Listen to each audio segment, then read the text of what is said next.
Bom, gente, boa tarde a todos. Está funcionando? Eu queria primeiro agradecer o convite, né? E colocar aqui que...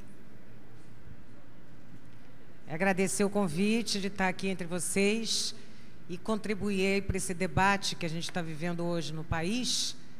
Um país que está vivendo momentos de muitas tensões, sob o ponto de vista econômico, social, político, né?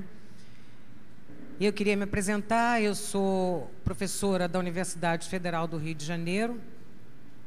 Eu sempre trabalhei na Universidade Federal do Rio de Janeiro, né? E eu não defendo nenhum partido, tenho algumas certezas e muitas dúvidas. Então, certamente, esse debate também vai me ajudar, né, a diminuir um pouquinho algumas dúvidas que eu tenho e, eventualmente, até mudar algumas certezas que eu acho que eu tenho. Ok? Eu trouxe aqui uma apresentação para vocês. Eu sou economista, então eu analiso as contas públicas já há algum tempo. Então, eu trouxe alguns números, né, para a gente elucidar um pouco o debate. Gostaria de adiantar que eu não sou nem a favor nem contra, eu vim aqui para defender a PEC. Embora tenham me convidado para defender a PEC, eu vou colocar a PEC no contexto da crise fiscal do Estado brasileiro, ok? E se vocês quiserem me fazer perguntas ao longo da exposição, eu pediria que vocês me fizessem, porque tem algumas questões aqui que eu sei que são técnicas, mas que eu tenho que trazer para a gente poder, de fato, fazer uma discussão um pouquinho mais intensa e com base nos números. Tudo bem? Ok. Então, eu vou começar colocando o seguinte, que a crise fiscal no Brasil, que a gente hoje está vendo ela evidenciada, é uma crise que eu chamo de estrutural. Estrutural em que sentido? Ela já vem se delineando há muitos anos na economia brasileira, né? E trata-se, na verdade, de um grande problema que a gente hoje está enfrentando, de fluxos de receitas e fluxos de gastos públicos. Receitas públicas e gastos públicos. Então, esse gráfico aqui, o que ele mostra? Ele mostra a evolução, na linha vermelha, das receitas do governo federal, tá? Nessa linha vermelha.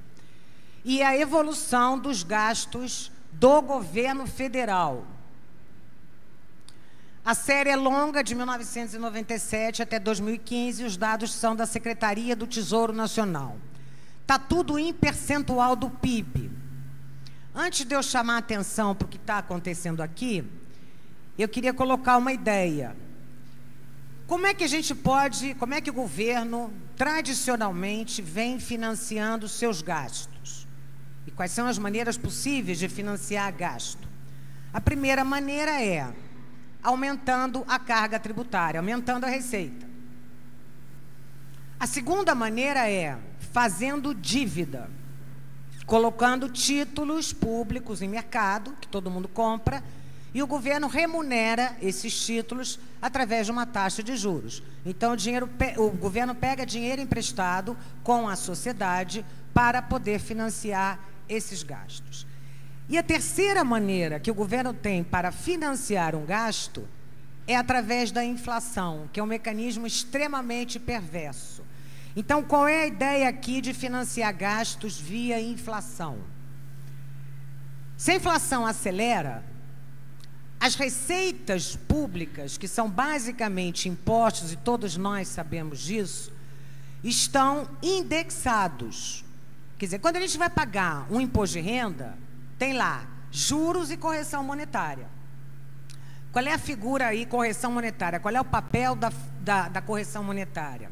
É exatamente atualizar o valor daquele pagamento pela inflação do período. Não deixar ficar defasado em relação à inflação que aconteceu no período entre o fato gerador e a arrecadação. E, então, as receitas de governo no Brasil, elas são extremamente indexadas, elas têm a figura da correção monetária. Então, se a inflação aumentar, essas receitas nominalmente vão aumentar. Mas os gastos de governo estão muito pouco indexados. Então, como é que a inflação acaba financiando o gasto público? Você tem uma receita de tributo que sobe e um gasto que o governo pode controlar. Ele administra na boca do caixa, que é a expressão que a gente usa. Se ele atrasar um mês aquele pagamento, ele está ganhando. Por quê? Porque você tem uma inflação que não está corrigindo o valor daquele gasto. E eu vou colocar aqui, né, na minha exposição hoje, duas grandes ideias. Nós temos aqui um gasto que a gente está vendo em percentual do PIB, que tem uma trajetória crescente ao longo desse período todo. E a gente tem essa linha vermelha que mostra o quê? Que as receitas vinham crescendo. Até 2007, elas vêm crescendo sem grandes problemas. A partir de 2007, essas receitas caem, voltam a subir um pouquinho, mas claramente aqui, 2011, a gente tem uma trajetória de perda de fôlego das receitas de governo federal, né? Então, na verdade, o que eu vou colocar aqui é o seguinte: o primeiro mecanismo para financiar gasto público, que tem sido via aumento da carga tributária, está no limite. Vou apresentar um gráfico onde a gente vai ver a carga tributária que o brasileiro paga. A segunda maneira de financiar gasto público é via títulos em mercado, dívida pública. A gente vai ver que a nossa dívida pública está no limite. E a terceira maneira que o governo vem financiando seus gastos ficou para trás, que foi o período da hiperinflação, que beneficiou muito os resultados das contas públicas. Então, na verdade, nos sobraram dois mecanismos que eu sustento, que aí eu acho que é uma verdade, que eu acho que eu tenho, uma certeza que eu tenho, estão no limite do possível. Sim.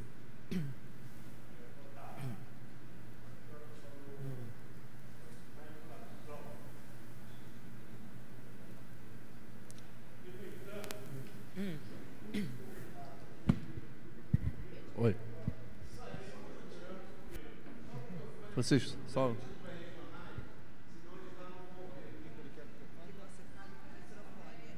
Vamos falar no microfone. É para dúvidas de termos que eu esteja usando. Mas, enfim, eu não quero... Você ouviu ela falar isso, José? Que ela estimula perguntas? Não, eu queria... A professora falou que estimula perguntas. Deixa eu só fazer um esclarecimento. É perguntas em relação a termos técnicos que não fiquem claros. Eu acho que o debate a gente pode deixar para depois. Bom, mas, por exemplo, se tem alguma coisa aqui que você não entendeu... Como a senhora vê, é a informação de que muitos países com inflações até de patamar médio, entre 10% e 20%, vêm conseguindo manter um bom nível de crescimento. A inflação não seria assim, um bicho-papão tão terrível. Eu acho que isso fica para debate. Se esse gráfico e esse patamar de déficit de 2% não representa uma situação de estabilidade, provavelmente a senhora vai comentar, em comparação com o déficit nominal total, que inclui o serviço da dívida, esse assunto passa a ser uma importância bem menor. Obrigado. Eu vou colocar e a gente vai... né? Deixa para depois. Ok? Continuo. Eu vou passar algumas coisas para a gente... Então, como eu falei, de 2007 em diante, a gente vê uma perda de fôlego da arrecadação. Esse gráfico... aqui tem uma coisa importante também, é o seguinte, que essa perda de fôlego da receita, na verdade, também tem uma outra explicação. O governo, a partir de 2011, realizou uma série de desonerações fiscais. Aqui estão os valores dessas desonerações, né? que foram bastante grandes, sem nenhuma contrapartida do setor produtivo. O governo desonerou IPI, folha de pagamentos, etc., e uma série de outras. E, no entanto, a gente não teve resposta das empresas e o governo também não exigiu nada como contrapartida desses benefícios fiscais. Aqui nós temos a carga tributária brasileira em percentual do PIB, também numa série longa. Então, o que a gente percebe aqui? Houve um período onde essa carga tributária cresceu sem parar. E uma série de fatores aí atuaram nesta direção, que foram fatores que a gente considera como economistas que são anômalos, anormais. O primeiro e mais importante é a maior formalização da economia brasileira nesse período por uma série de motivações e de incentivos.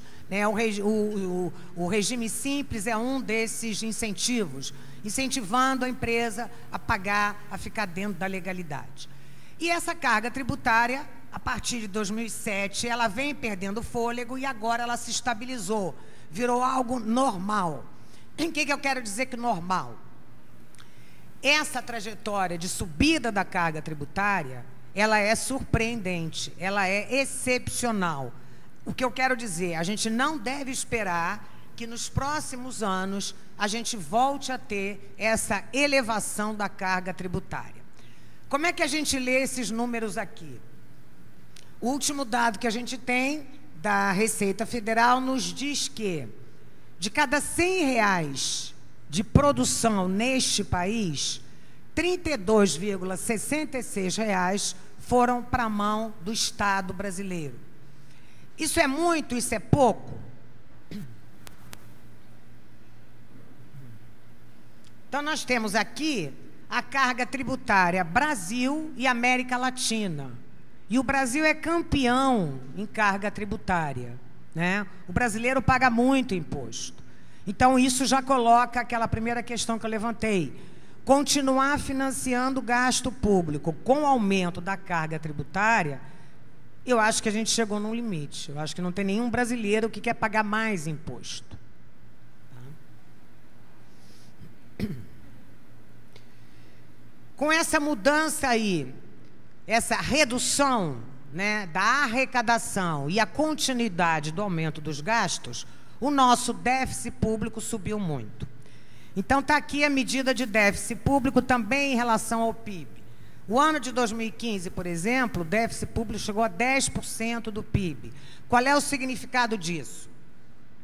De um PIB de 6 trilhões de reais, o governo teve um déficit de 600 bilhões de reais.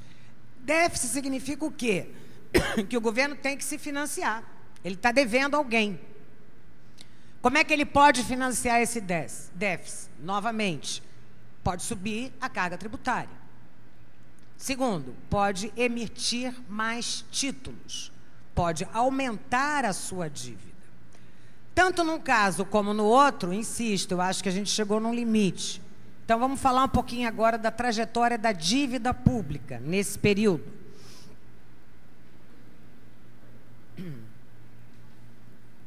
Isso aqui eu acabei de falar, que como é que o governo pode se financiar.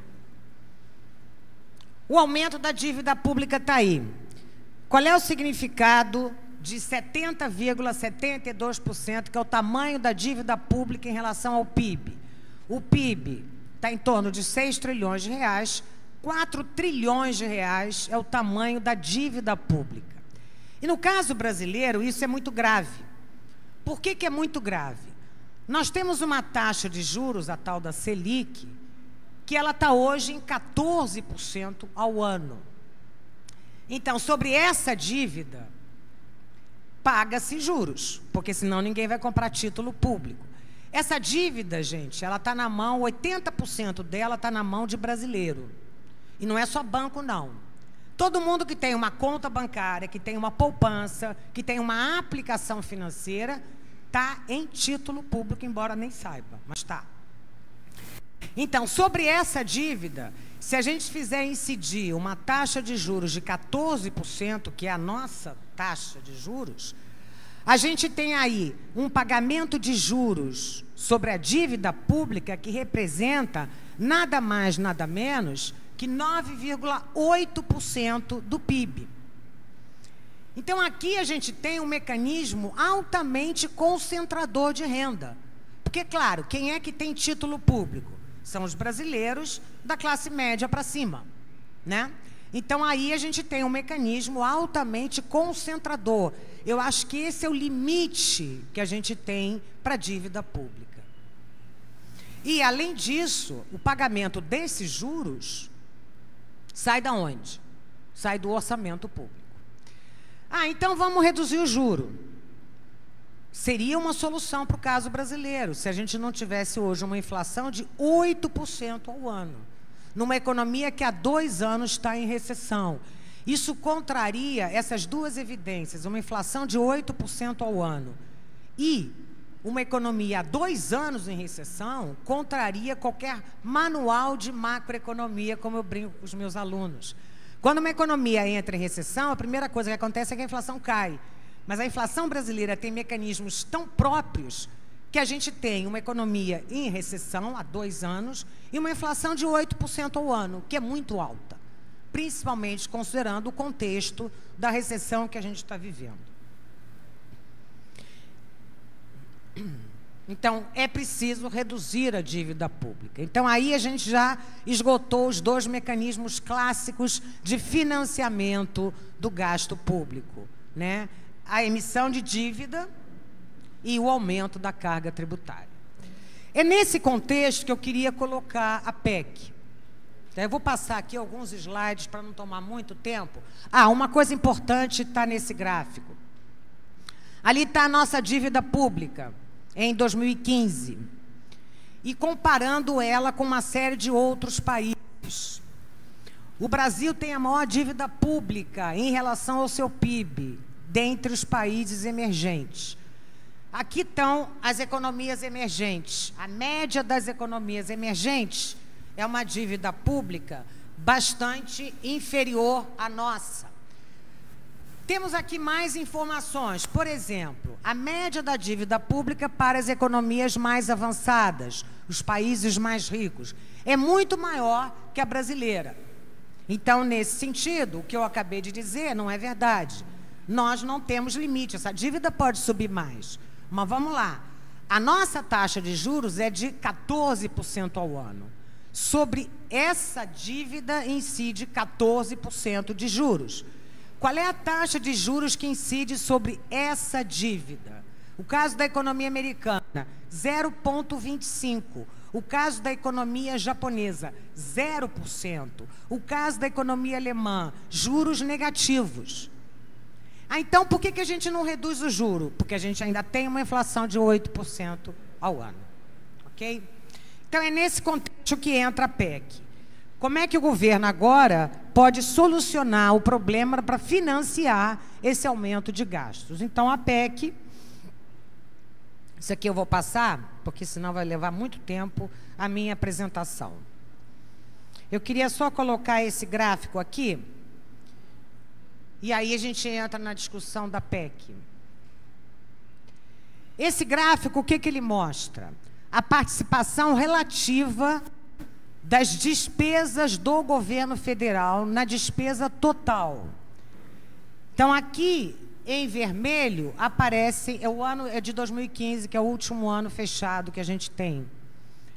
Então, como é que a gente lê esse número?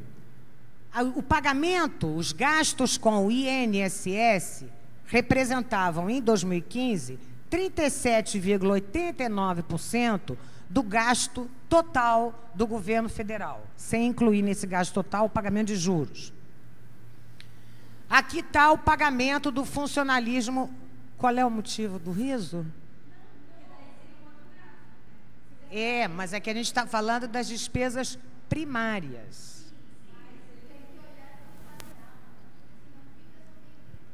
É assim que a gente faz essa comparação, porque a outra solução de cortar os juros depende da inflação. Por que a gente tem uma taxa de juros ainda tão alta? Posso terminar? Então, a gente tem aqui os gastos com pagamento do INSS representavam, em 2015, 37,89% do gasto primário do governo federal. Pessoal, pagamento de servidor público federal, e aqui nós temos um conjunto de outras despesas. Então, por exemplo, a saúde, ela abocanhou 7,18% do gasto primário. A educação, ela abocanhou 3,08% do gasto primário. Isso aqui é a educação que não inclui o pagamento de professor, que está incluído nesse pedaço amarelo. Da mesma maneira para a saúde. Essa parcela que está aqui é só o custeio da saúde. O pagamento do médico, que é funcionário público, está incluído nessa parcela amarela. Tá? Bom, então aí entra a discussão da PEC. O que a PEC faz? Ela diz, olha, essa pizza só pode aumentar de acordo com a inflação do período anterior. E agora a gente tem que discutir essas partes. Então, a discussão das partes, que são, na verdade, os pontos nevrálgicos da PEC, né, são questões que a sociedade vai ter que decidir. Eu quero aumentar a participação relativa da educação. Educação tem que subir mais que as outras despesas. Então, as outras despesas vão ter que crescer abaixo da inflação, para que a educação possa aumentar a sua parcela. E o mesmo vale para todas as demais despesas que estão aqui. E é nesse contexto também que se insere a reforma da Previdência. Na medida em que hoje esse gasto aqui já consome 41% da despesa relativa do governo federal. E isso tende a aumentar com o envelhecimento da população, né? Então, eu acho, Luciana, que os dados básicos eu queria colocar são esses, e aí fica para o debate o resto. Vou passar para o professor Guilherme, por favor. Primeiro, agradecer a Luciana o convite, a Margarida a exposição. Eu também tenho uma exposição, eu vou, assim, com a Margarida, tentar ser mais breve que eu puder. Bom, a minha exposição também vai tentar partir de um diagnóstico, certo? Da situação econômica brasileira, como a gente chegou até aqui, como a gente chegou até a crise atual, entender em que contexto se insere a PEC, por que estão propondo a PEC, quais são os objetivos, e tentar pensar em quais os efeitos e alternativas para a PEC. Então, é mais ou menos isso. Olha, eu vou começar com um diagnóstico, passar para o debate da PEC e terminar com uma discussão de alternativas para a PEC. Bom, eu vou começar o diagnóstico no primeiro governo Dilma. Eu poderia ir para antes, poderia, tá? Poderia ir para desde o Fernando Henrique, desde o governo Lula. O problema é que a gente tem tempo e não dá para dar uma aula de economia brasileira inteira aqui. Então, o que eu estou querendo apontar no governo Dilma? Há uma mudança no governo Dilma, no começo do governo Dilma, para a estratégia que vinha sendo adotada, em particular no segundo governo Lula. Qual era a estratégia do segundo governo Lula? Era promover o crescimento econômico com base no aumento do mercado interno, fortalecimento do mercado interno, distribuição de renda, crédito, etc., e com base em investimento público.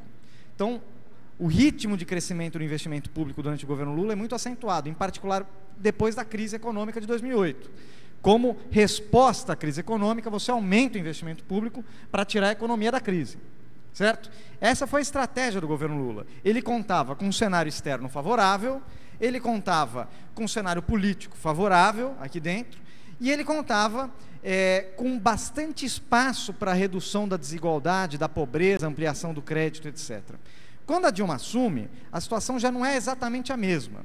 Por quê? Primeiro, porque o cenário externo já não está mais ajudando.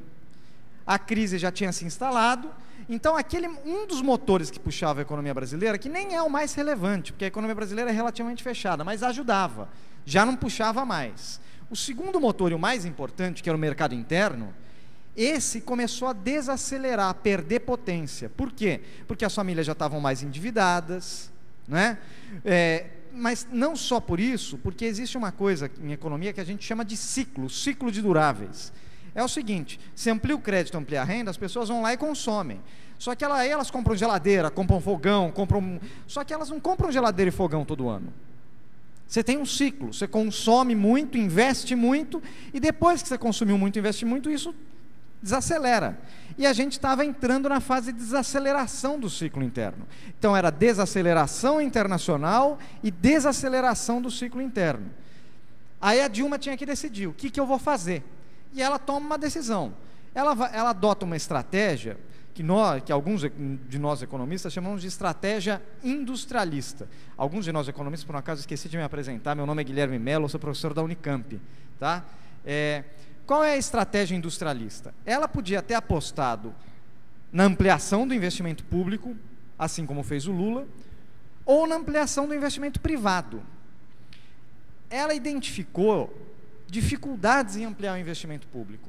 Não sei se vocês se lembram, logo que ela entrou, teve aquele negócio no DENIT, ela tirou todo mundo do DENIT, o ministro dos Transportes, a faxina ética, etc. Isso dificultava a expansão do investimento público. Então ela falou o seguinte, vou apostar no investimento privado. Foi o que a Margarida falou. Como é que ela foi apostar no investimento privado? Vou tomar uma série de medidas, vou desonerar impostos, tirar custos produtivos, porque vou dar crédito barato via BNDES e vou reduzir o custo de energia elétrica, por exemplo, reduzir o custo trabalhista para contratar trabalhador, e aí o empresário brasileiro vai lá e vai investir.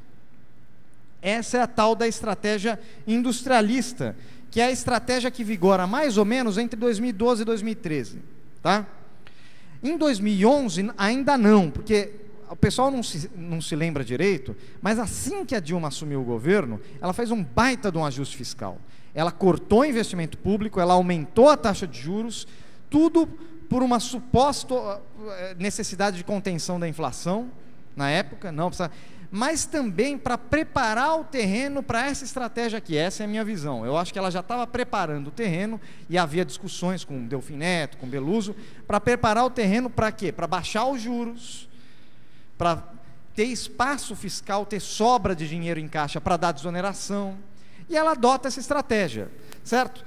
Essa estratégia dura muito pouco, ela dura até meados de junho. Se você pegar a queda dos juros, ela começa em final de 2011, e os juros caem até meados de 2012, depois ele estabiliza, e já no começo, primeiro trimestre de 2013, ele sobe. Então essa estratégia tem uma duração curtíssima. Alguns economistas chamam essa estratégia de nova matriz econômica, que é um nome que um secretário do Ministério da Fazenda da época da Dilma, que hoje nega, assim como São Pedro nega tudo que fez, né? Fala, não, é um absurdo esse governo Dilma que fez. Mas era você que estava lá, cara, era você que estava fazendo. Mas tudo bem, essas figuras existem no mundo inteiro, né? Ele deu esse nome, nova matriz econômica, que é muito usado no debate econômico hoje brasileiro, que a culpa de todos os males da economia brasileira é a tal da nova matriz econômica, que derrubou muitos juros, que foi irresponsável nos gastos, etc, etc, etc, e gerou a crise que a gente gerou. Pois é, essa nova matriz econômica, se é que ela existiu de fato, ela durou um ano e meio. Já no meio de 2013, os juros subiram. Já no meio de 2013, você tirou todos os controles sobre a taxa de câmbio, começou a permitir a desvalorização cambial.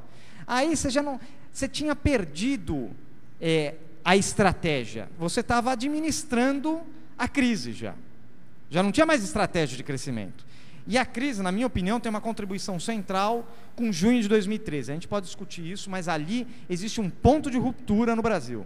Junho de 2013. Se você pegar não só a aprovação dos governos, que cai muito, a confiança dos empresários cai, a expectativa dos consumidores cai, confiança dos consumidores, quer dizer, ali há um ponto de ruptura que limita essa estratégia. E aí, entre 2013 e 2014, teve um cenário de administração da crise, só que aí já com um monte de problema. O ciclo econômico para baixo, o cenário externo abertamente desfavorável, a crise na Europa muito forte, o tal do quantitative easing, que é a emissão monetária dos países centrais bombando, eles emitindo moeda para diabo, e aí essa moeda vinha para cá, certo? Cenário político desfavorável, com baixa popularidade do governo e a Lava Jato, e na verdade você reverte uma série de elementos da tal da estratégia industrialista. Aumenta a taxa de juros, retira controle da taxa de câmbio, você faz uma revisão nos modelos de concessões de infraestrutura. Então, toda aquela estratégia que você tinha montado e durado um ano, é que nem time que sai jogando e com 15 minutos do primeiro tempo toma 1-0, entendeu? Toda estratégia que o técnico pensou para os 90 minutos muda, porque você acabou de tomar um gol com 15 minutos de jogo, você já está 1-0. Mudou o jogo. Por que eu estou fazendo essa reconstrução? Porque a partir de 2015, quando a Dilma é reeleita, ela é reeleita com o mote, todo mundo sabe, do muda mais. Era a ideia de que, ok, aquela estratégia não deu certo, eu vou rever essa estratégia, mas o objetivo é mudar mais, é ampliar os investimentos sociais, entendeu? E você tinha bons elementos para isso. Por exemplo, a taxa de desemprego em 2014 era a menor da história. Você estava com crescimento zero, já quase no negativo, estava. Mas você tinha vários elementos que te permitiam fazer uma revisão daquela estratégia. Em vez de dar desoneração, ampliar investimento público, por exemplo, você tiraria as desonerações e faria investimento público, e continuaria com uma estratégia de crescimento, só que diferente da estratégia industrialista. Só que ela, na realidade, acaba adotando a estratégia econômica da oposição. Por isso que a gente chama isso da virada neoliberal. Coloca o Joaquim Levy, e o Joaquim Levy faz tudo o que falaram que era para ser feito, e que até hoje os economistas do governo defendem que é para ser feito. Ele aumenta a taxa de juros, muito, ele libera o câmbio, então deixa o câmbio desvalorizar, chegar a 4, sem quase intervenção do Banco Central, deixa o câmbio liberado para especulação. Ele faz um ajuste fiscal pesadíssimo, o ritmo de crescimento da despesa, que vinha em 6, 7%, cai para o campo negativo. É pior do que a PEC, o que o Levy fez, porque não é repor a inflação, ele nem repôs a inflação. Só para vocês terem ideia, o investimento público caiu 40% com Joaquim Levy. 40% de queda no investimento público. Em obras, ferrovias, rodovias, portos, aeroportos, 40% de queda. E ele libera os preços administrados, que realmente era um problema que eles estavam represados, mas ele libera tudo de uma vez. Então eu uso a imagem, que é o seguinte: era o paciente que estava lá de cama, adoentado, o médico vai lá, pega uma faca e enfia no paciente. Foi isso que ele fez. Quando ele libera o preço administrado, dispara a inflação. No que dispara a inflação, o Banco Central fala: eu vou subir a taxa de juros. Sobe a taxa de juros. Aí o que ele faz? Ele corta investimento público. Uma economia que já está estagnada, quando você corta o investimento público, ela entra em recessão. Quando entra em recessão, cai a receita pública. No que cai a receita pública, ele corta mais gasto. Então vem a recessão, desemprego. Desemprego, as pessoas não pagam imposto, cai mais a receita pública. Vocês estão entendendo qual é? Você entra em um cenário de recessão, juros altos e inflação alta. Todos os gráficos que você olhar, inclusive os gráficos que a Margarida mostrou, por exemplo, da dívida pública, qual é o ponto de inflexão que sai de 50 a 55 e de repente vai para 70? É ali, meados de 2014 e começo de 2015. O desemprego no final de 2014, que era 4,5, está em 12. Tudo bem que a medida é diferente, era 7 alguma coisa pela PNAD, né? Está em 12. A inflação, que estava em 6,5, chegou a mais de 10. Só que isso era defendido abertamente pela maioria dos economistas, que hoje falam que não, né? Não, hoje falam que não, até defende, alguns até continuam defendendo. E aí tem o impeachment, não vou entrar no detalhe, mas o governo Temer. E aqui eu vou entrar já na PEC.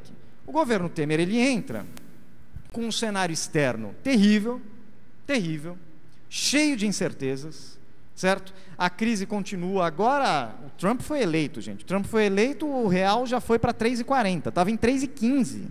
Em 3 dias foi para 3,40. Só para você ver a volatilidade da nossa moeda. E a gente não coloca nenhum controle sobre isso, o Banco Central não atua, né? O cenário político, na minha opinião, complicadíssimo, não do ponto de vista do parlamento. No ponto de vista do parlamento está resolvido o cenário político, entendeu? Porque aquilo lá tem uma lógica de funcionamento à parte. Mas e na sociedade?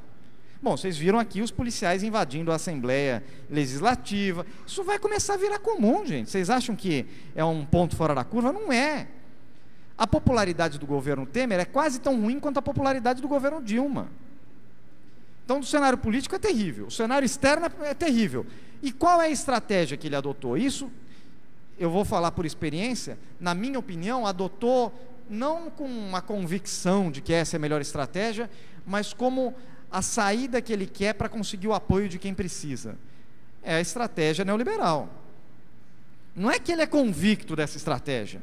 Quando eu fui no Senado essa terça-feira conversar com os senadores do PMDB, você falava da PEC, eles faziam assim,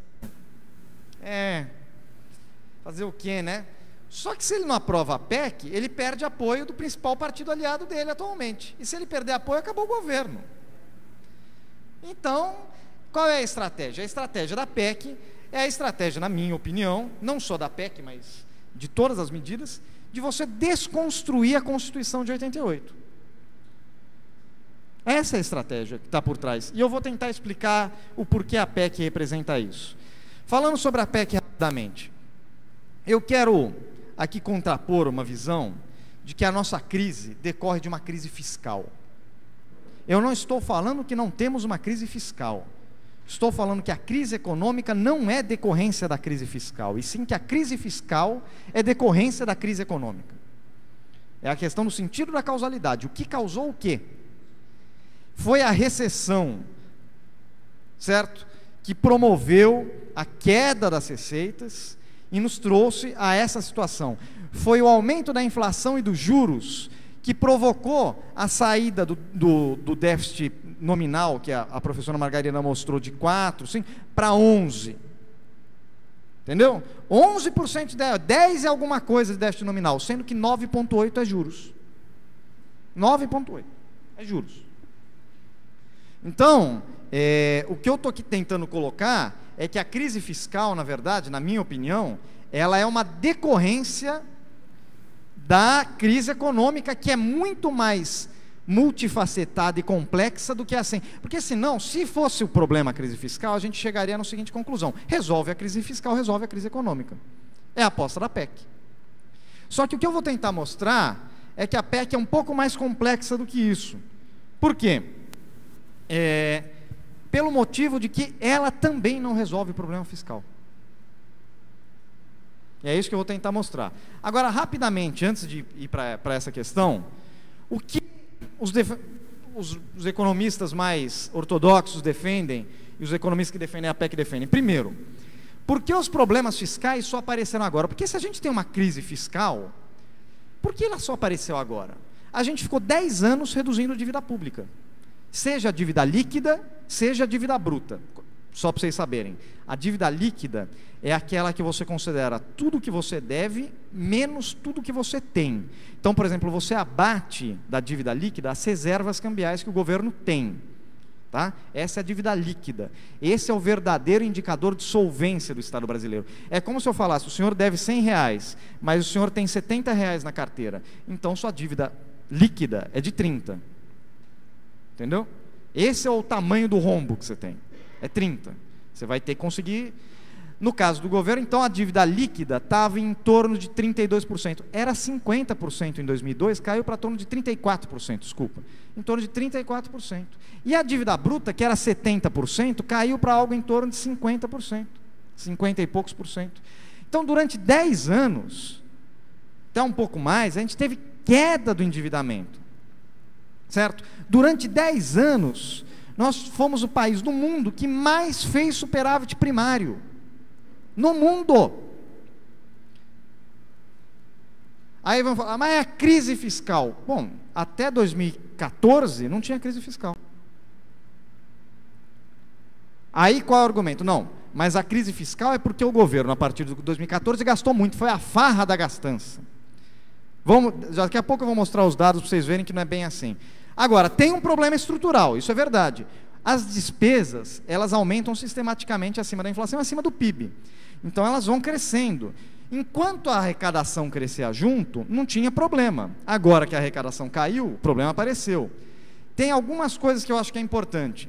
Aquele aumento acentuado, que até o gráfico da Margarida mostrava, das receitas públicas, tem relação direta com o aumento da carga tributária. Tem, até 2002, até 2000, 2001, vai. Que o governo saiu de uma carga tributária de 27% para 34%, com aumento de tributos e criação de novos tributos. Depois disso, você até tem um aumento da carga tributária, mas não decorrência da criação de novos impostos, decorrência da aceleração do ritmo de crescimento econômico, da formalização da economia, porque conforme as pessoas vão sendo formalizadas, elas passam a pagar imposto, e aí aumenta a quantidade de imposto arrecadado.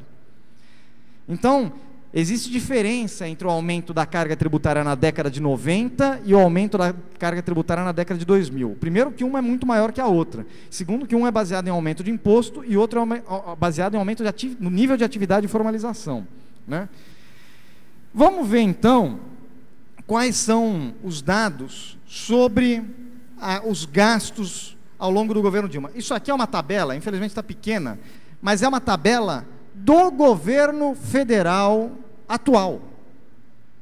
Então não pode ser acusado de ser algo partidário, é do Meirelles, tabela do Meirelles, certo? Da Secretaria do Tesouro Nacional. O que ele está mostrando? Que as despesas primárias, que eram em torno de 16,7%, 17% em 2006, elas avançam, certo? E chegam mais ou menos a 19% em 2015. Veja que interessante. Por que esse número? Você vai falar, olha, na reta final teve um crescimento absurdo, né? Saiu de 17,3%, está estabilizado, ó. Entre aqui e aqui tem um crescimento pequeno, 16,7% para 17,3%.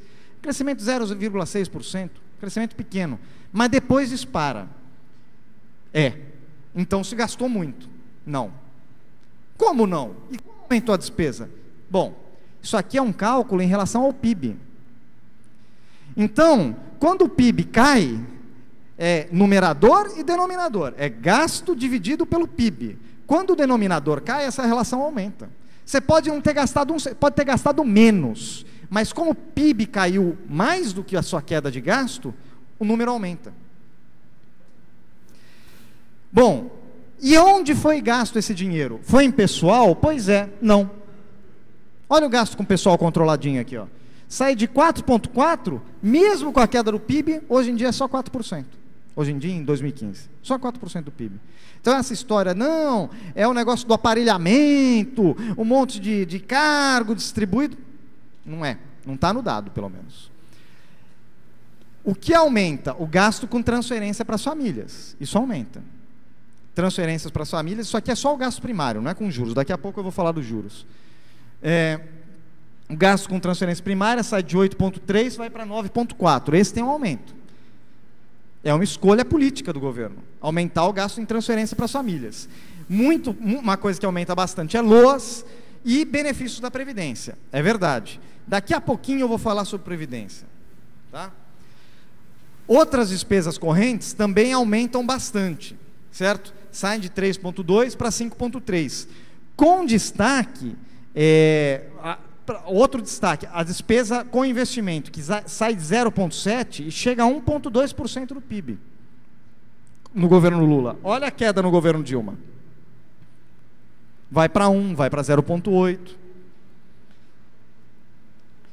Essa aqui é a outra tabela que faz uma média da taxa de crescimento real. Aqui não é em relação ao PIB, aqui fica mais fácil de ver. A taxa de crescimento real. O que é taxa de crescimento real? É o quanto essa despesa cresceu acima da inflação. Tá? Mais uma vez, tabela do Meirelles, hein? As despesas primárias, que cresciam a uma taxa média entre 2007 e 2010 de 8%, passam a crescer só 4,6% no governo Dilma. Ou seja, o ritmo de crescimento da despesa cai pela metade. é igual ao ritmo de crescimento da despesa do governo Fernando Henrique. Cadê a gastança? Essa é a pergunta, porque se tem um descontrole, não devia ter caído. Caiu. Olha com o pessoal, então. Crescia 7,2, cresce 0. A despesa real com funcionalismo público cresce 0,1% no governo Dilma. Cadê a gastança? Cadê o descontrole? O que aumenta, mais uma vez, bom, transferências a famílias, cai também, cai menos, de 7,4 para 4,5. Despesas de capital, isso aqui cai muito. Olha, o investimento que crescia 22% no governo Lula, passa a crescer menos 3% no governo Dilma. Está vendo como você mudou a estratégia? O governo Lula era investimento público. O governo Dilma era desoneração para tentar o investimento privado. Mudou a estratégia, né? O gasto com custeio com saúde, aqui só para vocês terem uma ideia, sai de 6,5 para 3,8. Tem uma queda no ritmo de crescimento do gasto. Ou seja, não vejo aí nenhum descontrole. Olhando para a saúde, você percebe o quê? Em 2002, era 1,24% do PIB, mesma coisa em 2006. Quando você vai para a média 2014, 2015, aumenta um pouco, 1,34% do PIB gasto do governo federal. O que aumenta de fato é SAMU, né? Medicamentos, gasto com medicamentos aumenta bastante, né? E o que diminui um pouco são os procedimentos do SUS, os repasses, os convênios, né? Mas não há uma trajetória explosiva aqui não, em nenhum desses dados. Onde está a gastança descontrolada que exige? Conclusão do relatório do Meirelles, hein? Não é minha não, do relatório do Meirelles. Assim, conclui-se que, apesar do crescimento dos gastos em percentual do PIB, a taxa real de crescimento das despesas desacelerou entre 2011 e 2015. Tá? De todo modo, esse controle das despesas não foi suficiente para estabilizar como proporção do PIB. Tudo bem, você continuou com um crescimento da despesa como proporção do PIB. Mas por quê? Porque o ritmo de crescimento do PIB caiu muito. Certo? A análise da evolução das despesas públicas federais, primárias federais, mostra que a tendência de crescimento, para onde se gastou? Ok, cresceu em relação ao PIB um pouco? Cresceu. Mas para onde foi? Foi direcionada para transferências às famílias e despesas de custeio atípica, mais notadamente desoneração do INSS, auxílio à conta de desenvolvimento energético e pagamento de subsídios. Uma parte foi para as famílias, foi para o pobre, e uma parte foi para as grandes empresas. A parte pequena foi para as famílias, sim. A parte grande foi para as grandes empresas. 250 bilhões de desonerações. Então,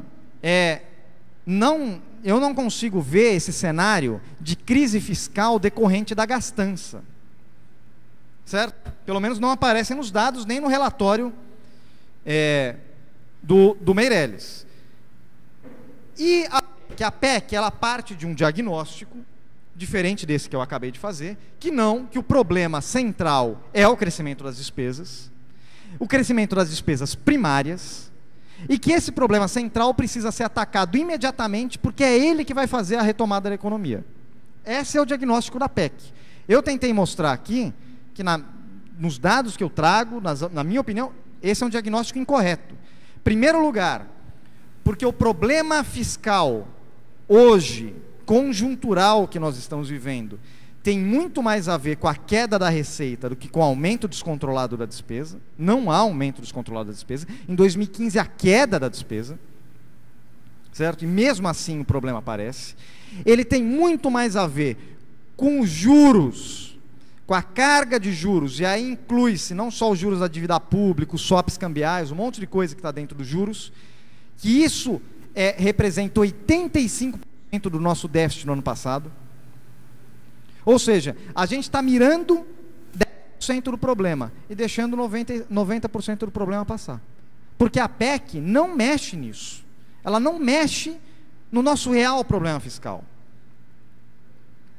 Ela mexe só nos gastos primários, que representaram 10% do problema, mesmo no meio da maior recessão que a gente está. E qual é, só para vocês terem uma ideia, comparativamente, quais são os efeitos da PEC? Vamos pensar olhando para trás.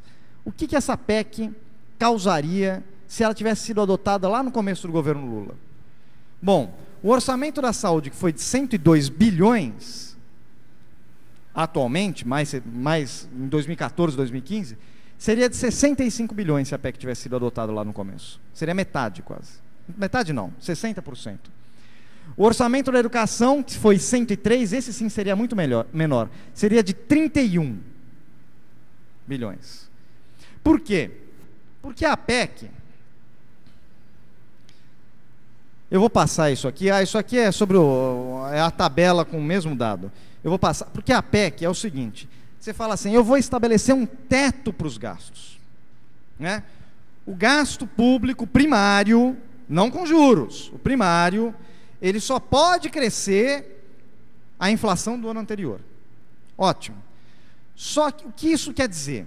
Isso quer dizer que quando o PIB voltar a crescer, e há de voltar a crescer, por mais que seja difícil, mas em algum momento ele vai voltar, todo aumento de arrecadação acima da inflação vai ser destinado ao pagamento de juros. 0 vai para a saúde, 0 para a educação, 0 para transporte, 0 para a segurança, tudo para o pagamento de juros. E aí o que acontece? Como a relação despesa-PIB é uma relação que tem numerador e denominador, a despesa vai ter crescimento real de 0. Crescimento real, crescimento acima da inflação, de 0. Mas o PIB vai crescer acima da inflação, 1%, 2%, 3%. E conforme o PIB for crescendo e a despesa ficar parada, na verdade, esse suposto teto é um teto que vai baixando sobre as nossas cabeças. Ele vai esmagando as despesas primárias em relação ao PIB. Ao ponto de que, ao final de 2036, hoje a gente tem quase 20%, é 19 alguma coisa de despesa primária. A gente vai chegar a algo em torno de 12,5%. 12,5% é o nível de despesa primária dos governos federais dos países africanos pobres, aqueles que não têm saúde, não têm educação, não têm nada. Só que a gente tem um segundo probleminha. Ele não é só um teto que desce sobre a nossa cabeça, porque tem um piso. Esse piso chama-se despesa previdenciária. Isso aqui é obrigatório. Ah, está crescendo, então vamos reformar? Vamos reformar, ótimo.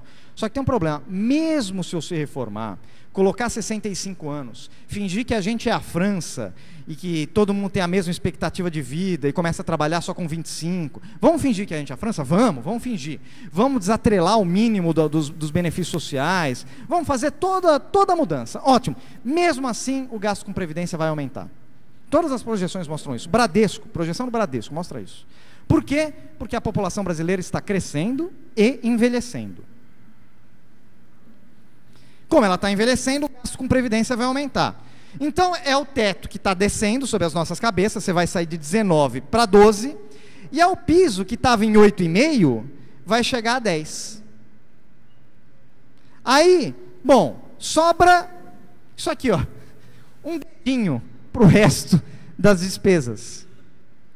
As despesas com cultura, com segurança, com investimento, etc. Isso significa o quê? Acabou o Estado brasileiro. Acabou o Estado brasileiro. E eu vou acrescentar um dado importante. Essa história de que o gasto com saúde vai ser mantido estável, certo? Porque ele vai repor a inflação do ano passado. Vocês que são da área sabem, a inflação da saúde é maior que o IPCA. Porque tem novos medicamentos, novos procedimentos, novos equipamentos. A inflação da saúde é sistematicamente maior que o IPCA. Ou seja, se eu corrigir a despesa pelo IPCA, todo ano a saúde vai perder 2% real de capacidade de investimento. Certo? Então aqui a gente supôs que ela mantivesse, mas é uma suposição bondosa. É uma suposição bondosa. Última coisa que eu quero falar, eu já estourei meu tempo em muito. Tem alternativa à PEC? Tem alternativa à PEC. Qual é a alternativa à PEC? É você pensar em um verdadeiro novo regime fiscal que não olhe só para os gastos primários, mas que olhe para o conjunto da obra, que olhe o lado da tributação. A tributação brasileira é a mais injusta do mundo, é a mais regressiva do mundo. Um pobre no Brasil, que ganha até 2 salários mínimos, paga 52% da sua renda em imposto. Quem ganha mais de 30 salários mínimos paga 29%. Só que a PEC não mexe na estrutura tributária. Fala, não, isso aqui é imexível. É olhar a condução da política macroeconômica para ver se realmente existe uma relação tão direta, se a gente precisa manter a taxa de juros em 14% para baixar a inflação, que não é uma inflação de demanda. Outro dia um economista veio me falar, não, isso aqui é uma inflação de demanda. Eu não consigo ver. Aí a gente pode debater se é ou não. Porque se não é de demanda, então não precisa dos juros. Juros não é dança da chuva, entendeu? Ah, teve seca, quebrou a safra do tomate, aumenta os juros. Não é dança da chuva, não vai resolver o problema. Nenhum país do mundo, inclusive, que tem meta de inflação, inclui preço de alimento. Eles usam o que a gente chama de núcleo inflacionário, aqui a gente inclui. Então, a proposta que eu quero fazer, eu não vou entrar em detalhes, depois na discussão eu posso apresentar para você, tem uma série de medidas que eu proponho, mas é uma proposta que eu falo o seguinte, isso aqui é sobre a Previdência, também não vai dar tempo de falar, depois no debate a gente pode voltar para falar da Previdência. O que eu quero apresentar para vocês? Ixi, não está aparecendo os gráficos por algum motivo, infelizmente. Não sei por que não estão aparecendo os gráficos, mas tudo bem, esses gráficos não estão aparecendo. O que eu quero apresentar para vocês a proposta que eu quero apresentar, que eu apresentei lá no Senado, é o seguinte, ao invés de você crescer com a inflação, a despesa crescer com o PIB. Se o PIB cresce, a despesa cresce. Se o PIB não cresce, a despesa cresce menos. Aí você vai falar, mas vai virar muito procíclico. Quando o PIB crescer muito, a despesa vai crescer muito. Então, e vai ampliar o ciclo de crescimento. E quando o PIB cair, a despesa... Então, faça o que todos os países que adotam regra de gasto fazem. Adote uma regra de gasto com cláusula de escape. Se crescer acima de 3%, a despesa cresce só 3%. Se crescer abaixo de 1%, a despesa cresce só 1%. Entendeu? E os gráficos que não apareceram, mas que eu posso depois mostrar para vocês, enviar para vocês, mostram que o resultado dessa regra, com medidas de tributação sobre os mais ricos incluídas, tributação sobre grandes fortunas, grandes heranças, tributação de lucros e dividendos, que só o Brasil e a Estônia no mundo não tem. Isso cria um cenário de equilíbrio fiscal no mesmo prazo da PEC, só que dividindo o ônus, do ajuste. O ônus não fica só para quem depende do serviço público, fica para todos. Eu quero, última coisa, acabou a minha apresentação, a última coisa que eu quero falar para vocês é o seguinte, a PEC, na minha opinião, ela não é uma proposta de reforma fiscal. Por quê? Porque ela não olha o lado da receita, ela não olha as regras de resultado. Por exemplo, ela não muda as regras de resultado primário, que são procíclicas, ela não muda nada. Ela só muda, ela não olha os gastos com juros, ela não olha as desonerações, ela não olha para nada, ela só olha para uma coisa, só tem olhos para uma coisa, para o gasto primário. Isso não é uma reforma fiscal. Você fazer isso é uma proposta de desconstrução do Estado brasileiro e da Constituição de 88. Por quê? Porque ao longo do tempo o Estado brasileiro não vai conseguir nem investir na parte social, nem promover desenvolvimento econômico através do investimento público. Então você retira o Estado brasileiro do jogo. Essa é a minha interpretação da PEC, e eu acho que a gente pode até discutir isso, a população pode até discutir isso, mas não através de uma emenda constitucional. Nenhum país do mundo tem isso como emenda constitucional, hein? A gente vai ser o primeiro, né? Não através de uma emenda constitucional que nos amarra por 20 anos. Vamos discutir isso na eleição? Tem eleição aí, 2018. Vamos discutir isso na eleição? A gente quer acabar com o Estado brasileiro? Ok. Se o povo brasileiro quiser acabar com o Estado brasileiro, a gente acaba com o Estado brasileiro. Mas será que o povo brasileiro quer acabar com o Estado brasileiro? Como eu acho que não, tem que aprovar rapidamente, sem ninguém perceber o que está acontecendo. E é isso que eu estou vendo hoje. É a pressa para aprovar logo uma coisa que não passou pelo debate na sociedade brasileira. É isso, obrigado.